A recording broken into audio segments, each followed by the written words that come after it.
na fullback mbili ambaye anaitwa John Francis ama Jobiso. Ukitaja katika right back huwezi kuacha kumtaja. Tuna mtu kama Madaraka mcheza Mashujaa under 20, kwa hiyo huwezi kumkosa. Tuna mtu kama Musa Ndutu kama unafahamu, anacheza namba 6, huwezi kuacha kumtaja. Tuna mtu kama Chinki anacheza namba 8, namba 10, huwezi kuacha kumtaja. Huwezi kuacha kumtaja Maestro Jambo, pia huwezi kuacha kumtaja Kichuya. Nafikiri mechi zetu nyingi ulikuwa unaziona na unaona talented ya vijana wetu na vipaji na ni vijana hapa Kigoma. Asilimia kubwa sisi timu yetu imejengwa na vijana wa Kigoma, na ndio maana tulileta mwalimu mzuri, mwalimu mwenye profile kubwa ambaye anaweza akawasaidia vijana wetu.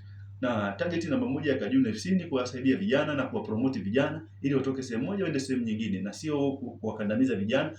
Na ndio maana sisi mchezaji anayepotakiwa na timu yoyote, sisi hatuna kikwazo na mchezaji huyo. Sisi hatuna labda sijui tuna jambo hili, hapana. Mchezaji anapopata fursa kwenda timu nyingine, sisi kama Kajuna FC tunamridhia kwa moyo mmoja. Na ndio maana tuna mchezaji ambaye sisi labda mnafikiri watu wanaweza wasifahamu, sisi ndio tuna mchezaji wa timu ya daraja la 3 tuliotoa kwenda katika mashindano ya AFCON ambayo yanaenda kucheza sasa hivi, nafikiri kati ya Morocco. Yanaenda kuchezewa Morocco. Goalkeeper wetu ambaye ni Haji Ali. Lakini mbali na hivyo, sisi tuna mchezaji ambaye ametoka timu yetu, alikuwa anaitwa Alisson, sasa hivi anacheza Ken Gold Championship.